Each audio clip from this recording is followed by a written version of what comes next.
May I, with your very kind permission, Madam Chief Justice, I would like to rectify a mistake. We intimated to you yesterday that the two commissioners, Professor Guleye and Boya Molu, would have separate representation.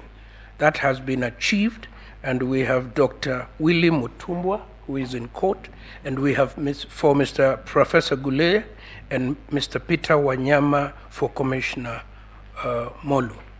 Thank you. Thank you. That is noted. We can now proceed to invite counsel for petitioner in petition number E002 of 2022.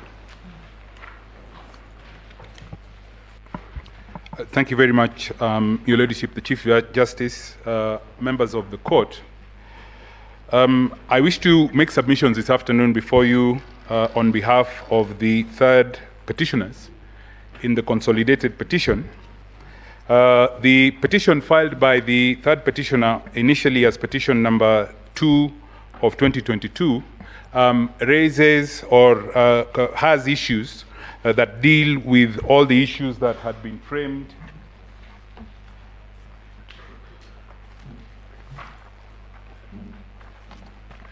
all 9 issues that had been framed for determination by the court. But in respect of issues number 1, 2, 3, 4, 5, and 6, I will rely on the written submissions that we have filed or that have been filed on behalf of the third petitioner.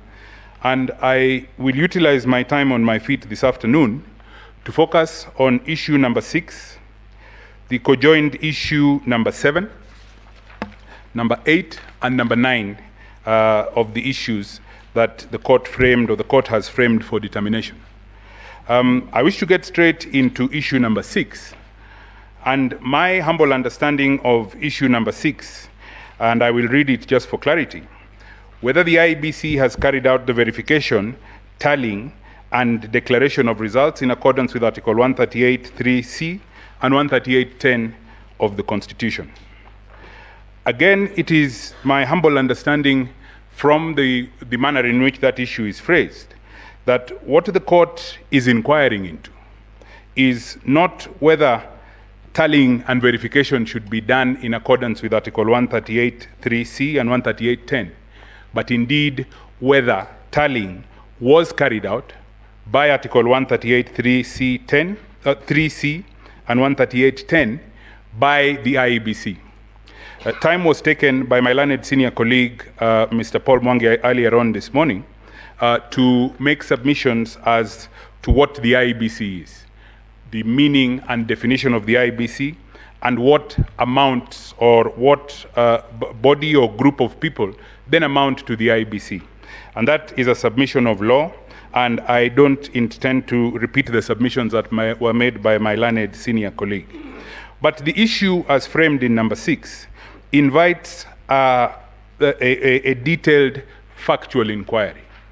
And that factual inquiry is the factual question of was the tallying and verification during the or after the presidential election that is the subject of these petitions indeed carried out by the IEBC. I wish to start my submissions by referring you to a press statement.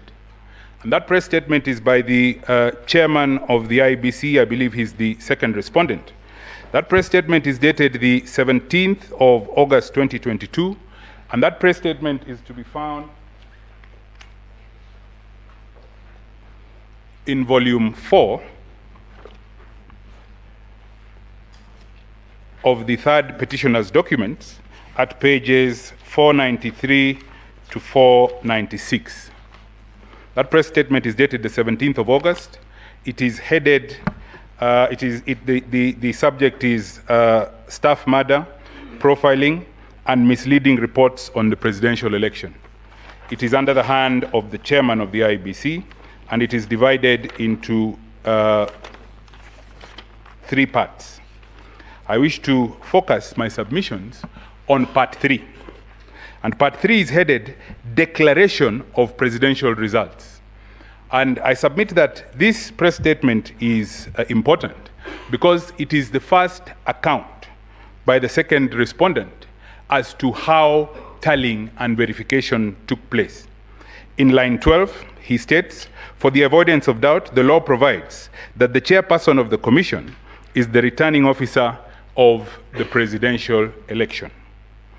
I will emphasize on that the chairperson of the commission is the returning officer of the presidential election. I will make submissions later on in my submissions, and I will hope to persuade you that there is no such position as the returning officer of the presidential election. It is a creation of the chairperson of the IEBC,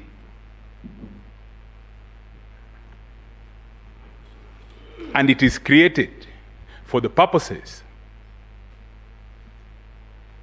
of executing a very calculated scheme. Be that as it may, I wish you to then go on to the second paragraph from the end at line 34, where he says, "As per Article 86C of the Constitution of Kenya, the results from the polling stations are openly and accurately collated and promptly announced by the returning officer." The next sentence is important. "It is also important to note that Regulation 87 of the Election General Regulations provides," and he then goes on to state that he, as the chairperson, is the one who is then empowered to tally or to verify and tally the results. Again, later on on page 495, he goes on to state, "This constitutional mandate," and he's talking about the mandate to tally and verify, "this constitutional mandate falls squarely on the chairman of the commission, who is the national returning officer." Again, he repeats that, as gazetted in Gazette Notice number 4956 of the 28th of April 2022. "The role of the national returning officer for the presidential election is not a shared responsibility and not subject to plenary discussion of the commission." Very important, because at the end of the day, this is how the second respondent then tallied, verified, and declared the results, but we will get to that later on. He states in the paragraph beginning, "As the gazetted national returning officer," that in the spirit of teamwork, the chairperson involved the commissioners. That is all he did. In the spirit of teamwork, he felt that there was no duty to involve them. All he did was involve the commissioners. And again, later on during my submissions, I will get to that. My learned senior colleagues who submitted before me dwelt in detail on the content of Regulation 83.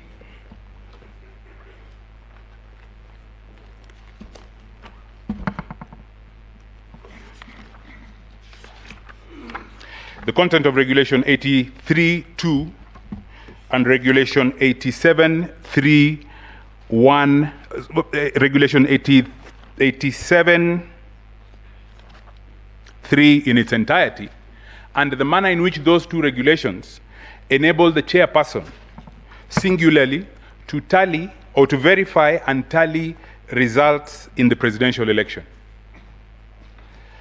I do not wish to take any time to go through those two regulations, merely to state that it is my humble and respectful position that those two regulations are inconsistent with the provisions of Article 138(3)(c) of the Constitution, because they enable the result in the presidential election to be verified and tallied in a manner other than envisaged by the Constitution.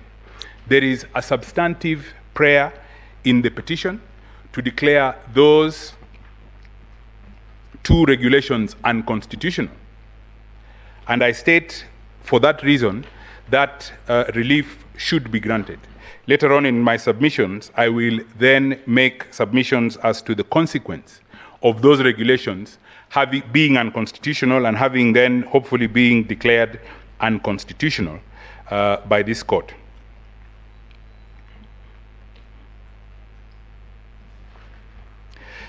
The fact that the tallying and verification of the result in the presidential election was done solely by the chairman is laid bare in the provisions of Gazette Notice number 9540 of 8th of August 2022. This again was referred to by my learned senior colleague Mr. Firoz Noroji whilst he's on his feet. And this Gazette Notice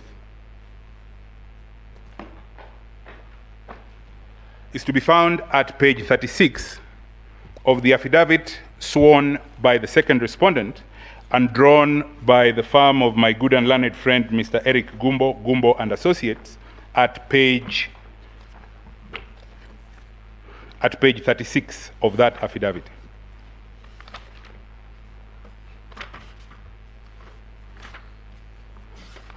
Mr. Noroji took the court through that affidavit extensively, through that Gazette Notice extensively. I only want to emphasize that before the election, the chairman of the commission is clear that it is he who will tally, who will verify and tally the results. And for some reason, the chairman has the chairman of the Iebc had the propensity to publish Gazette notices even where he didn't need to, because there was no need, there is no statutory basis or regulatory basis or even constitutional basis for gazetting the result pathway. But he went ahead and did it. And it is clear, and I submit it is admitted by the chairman of the Iebc that he exclusively, to the exclusion of the rest of the commissioners of the Iebc, tallied and verified the result for the presidential election. So as to determine conclusively that the tallying and verification was done exclusively by the chairman, it is again important to ask the question, where were the other commissioners? Where was the rest of the Iebc as the chairman was tallying and verifying the results? Again, I wish to refer you to the same affidavit that I have, the affidavit sworn by the chairman and drawn by the firm of G&A Advocates on the 26th of August this year. And it starts from the second paragraph. He states in the second paragraph that in my capacity as the chairperson of the commission, I was the returning officer of the presidential election. He then goes on later on in the affidavit at paragraph 45 to state that for the proper management of roles at the tallying center of the presidential elections, I had designated in writing specific roles to each of the commissioners and other commission staff. Annexed here to as WWC 9 is a bundle containing the said communication. Again, this bundle and this communication is important, members of the court, because it states clearly what the other commissioners or the roles that the chairman had designated the other commissioners to do. At page 41,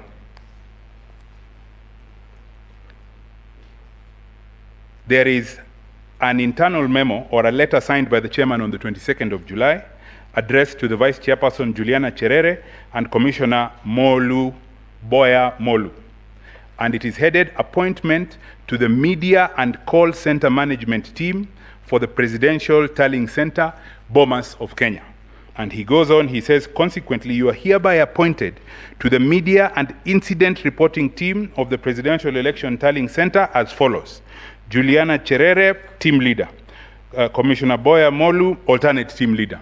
And their roles are set out there. Terms of reference of your appointment provide liaison between the presidential returning officer, who is himself, and the National Communication Center, preparing periodic briefs for the presidential returning officer to address the media, briefing the presidential returning officer on electoral activities across the country.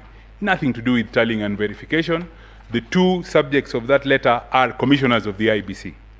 The next letter is on page 42, also dated the 22nd of July. This one is addressed to Commissioner Francis Wanderi and Commissioner Irene Masit. Again, under the hand of the chairman, and it is appointment to the Logistics, Welfare and Security Team at the Presidential Tally Center, Bomas of Kenya. Again, he appoints them in the second paragraph. Consequently, you are hereby appointed to oversight, provide policy direction and strategy formulation for the welfare and security team of the Presidential Election Tallying Center. He then states their names and he states their terms of reference as security of the tally center and installations, the tallying center's logistics, planning and organization, security of members of the commission, staff, VIPs and other visitors, transport for commission staff, any other duties assigned. Important, those are 2 commissioners. None of them has been assigned to tally and verify. The third letter is on page 43, and this one is addressed to Commissioner Justus Nyang'aya. Again, Justus Nyang'aya is appointed to be in charge of dignitaries and protocol. And in the second paragraph, he is told that as team leader for dignitaries and protocol, he will be responsible for providing support services to the Commission, managing protocol of dignitaries and VIPs, managing access to the Presidential Tally Center for accreditation, for accredited media, observers and agents, and any other responsibility. Now, those are out of 6 commissioners. Those are 5 commissioners. None of them is assigned to tallying and verification. There is a last letter, also dated the 22nd of July on page 44. This one is addressed to Commissioner Professor Abdi Guliye and Mr. Marjan Hussein Marjan. I wish to point out to this court and ask the court to note that Marjan Hussein Marjan is not a commissioner, but he is merely the CEO of the Iebc. Now, these 2 are appointed to the results management team at the Presidential Tally Center. Their duties are undertaking quality assurance of result forms received from the Presidential Returning Office desk, tallying and processing of election results. I urge that that is the language of Article 183.3, and assisting the Presidential Returning Officer in managing a record of the election results. Tallying and verification, I submit, on the admission of the chairman of the Iebc was done by Professor Abdi Guliye and Marjan Hussein Marjan, and not by the Iebc.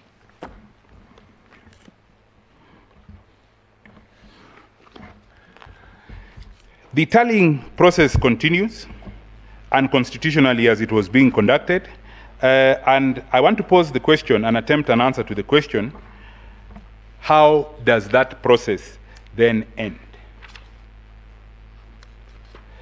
That process ends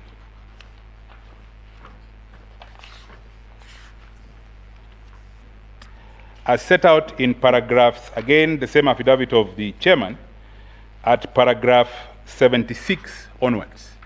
But the story that he tells, or the deposition that he makes, starts in paragraph 66. And I will read it because it is important. He deposed, shortly after 2 p.m., the commissioners and I had a meeting to be briefed on the final results by the commission secretary, stroke CEO, an alternate leader of the Tally Center.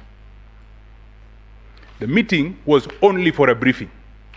He then goes on to say, the briefing was to be done before my declaration in accordance with Article 138(10) of the Constitution. So according to the chairman, all that was going to take place between him and the commissioners was a briefing, and he then goes on and declares the results. What did he do? After he narrates the story of the visit between paragraph 67 and 75, he then goes on under the substantive heading, Commission Briefing of Final Results. After the NSAC team had left, the Commission Secretary and Chief Executive Officer, who was also the alternate leader of the team of the Tallying Center, Mr. Marjan Hussein Marjan, walked into the boardroom. The purpose of the meeting was to receive the final tally of results of the presidential election before I could proceed to declare. From the chairman's own evidence, he assembles a team that comprises Professor Guliye and Mr. Marjan. They tally and verify the result, and Mr. Marjan is merely coming to brief the commission. What happens after that?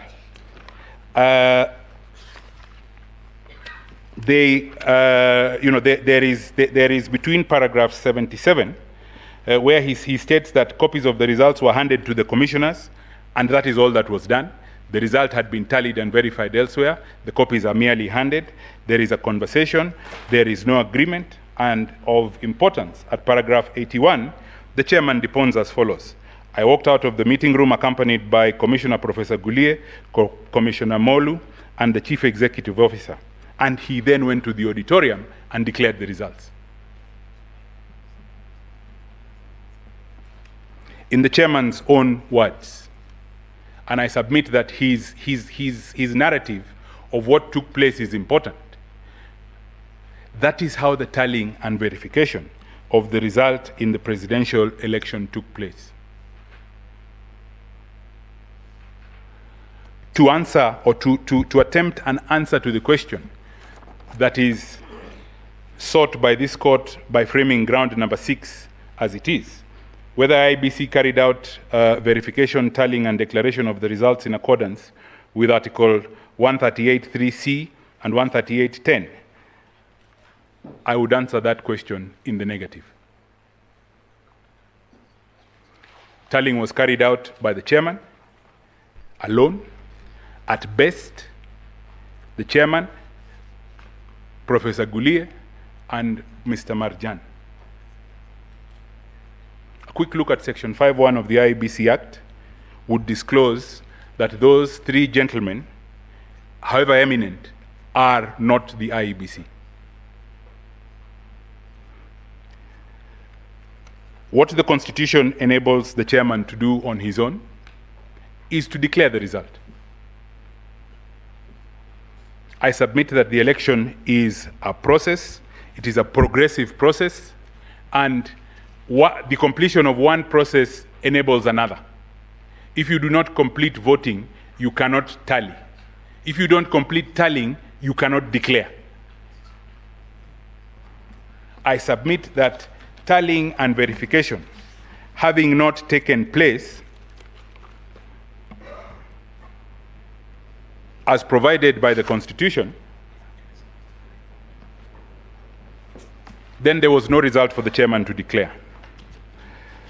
There is an attempted justification by the chairman for his decision to tally and verify the result on his own.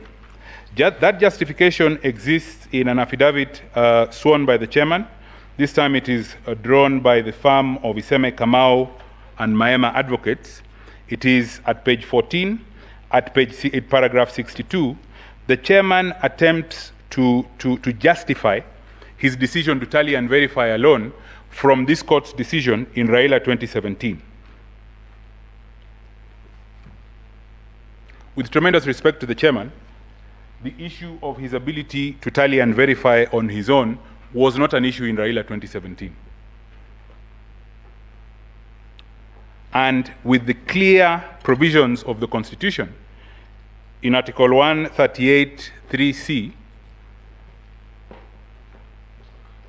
there can be no judicial foundation for the chairman's tallying and verification on his own.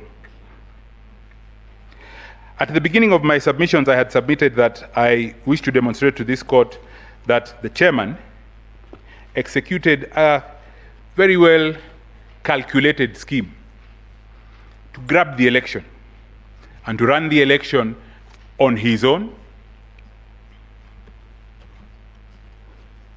And this is how, in my estimation, he did it.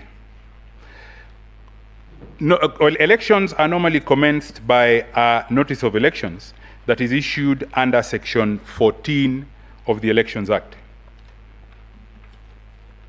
Regulation 12 of the Elections General Regulations then provide that certain specific notices will be issued for the presidential election. Regulation 12.2 provides as follows. Immediately after the publication of a notice under Section 14, and the notice under Section 14 of the Act is published by the Commission, the returning officer of every constituency shall notify the holding of a presidential election in Form 8. Now that's important, because I had also said that earlier on that there is no such role as a presidential returning officer or national returning officer. And I say so because of the provisions of Article 138(2) of the Constitution. Article 138(2) of the Constitution says, if two or more candidates for president are nominated, an election shall be held in each constituency. An election shall be held in each constituency. A returning officer is defined in Section 2 of the Elections Act as a person who conducts an election. The chairman is merely enabled to declare.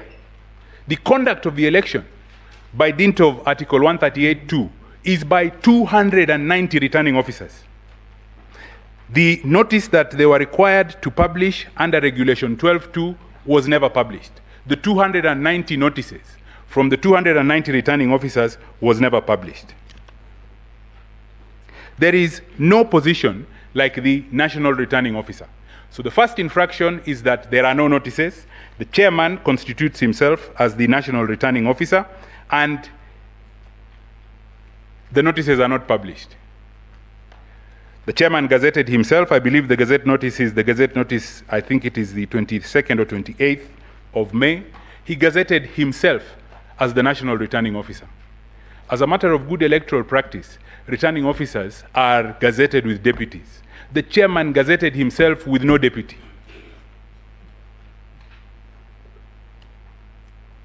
It was his election to run as he saw fit. There is the issue of the deployment or the unilateral transfer of returning officers. My learned colleagues who appear for the commissioners have dealt with that extensively in their affidavits, and I'm sure they will submit on it when they have their time on their feet. Again, the deployment of commissioners at Bomas was not accidental, it was deliberate, it is documented, and the details are spelled out, the duties are spelled out in detail. Again, the postponement of the elections is another issue, and I wish to pose this question at this juncture. We have interpreted constitutional time as being strict, but the chairman of the Iebc has on more than one occasion dealt with constitutional time as if it is elastic. The elections that he postponed on the 8th of August were not the first elections that he postponed. In the second week of March 2000, the then sitting MP for a constituency in Kwale called Msambweni passed away. The Constitution provided that by-election be held within 90 days. That by-election was not held until the 20th of December 2000, or not 2000, 2020. Again, that is another election that was postponed, and it just went by. The manner in which the commission conducted itself, or the chairman conducted himself, around the commission dealing with these very petitions is also instructive in the manner in which the chairman had assumed certain roles and capacities to himself. I wish to refer to the affidavit of Juliana Cherere, filed in this court on the 26th of August. And I wish to refer members of the court to annexure JC12. That annexure is correspondence, it is internal memos within the commission. The first one is signed by the 4 commissioners, and it is a request for a special meeting whose agenda is to deliberate the commission's position in light of the presidential elections petition filed in court on the 22nd of August. That letter is dated the 24th of August, 2 days after the petition is filed. Annexure JC12 or JC13 is a follow-up to that letter. There is no response, or there is no response by the chairman to the initial memo, and there is a follow-up now asking for a meeting on Friday the 26th at 9 a.m. at the commission's offices to discuss that purpose. Of tremendous importance is the letter, or is the internal memo exhibited as JC14. This is a response to the request for a meeting. This one is not under the hand of the chairman, but under the hand of the CEO, where he convenes that meeting for today, the 31st, the first day of hearing. Is that a chairman acting in the best interest of the Commission? Is that a chairman acting constitutionally responsibly? The effect of the unconstitutionality in the election was dealt with by this court's decision in Joho 2014. Anything done under that unconstitutional piece of legislation is a nullity. In the brief time that I have left, to answer the ground number 7, it is impossible to tell whether the returned candidate garnered 50% plus 1, because the process by which that finding would have been made did not take place constitutionally.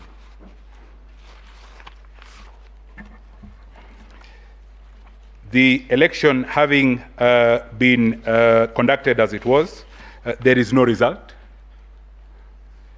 The votes that were cast by the people of Kenya having not been properly tallied and verified, or verified and tallied, there can be no declaration. I wish to assert the submission made by my learned senior colleagues that an election is a sovereign process that belongs to all Kenyans. And via the Constitution, we have delegated the management of that sovereign process to the Iebc. It was a constitutional infraction of monumental proportions for the chairman to seize the election as he did. And for those reasons, it is my humble request that all the prayers that are sought in petition number 2 of 2022 be granted.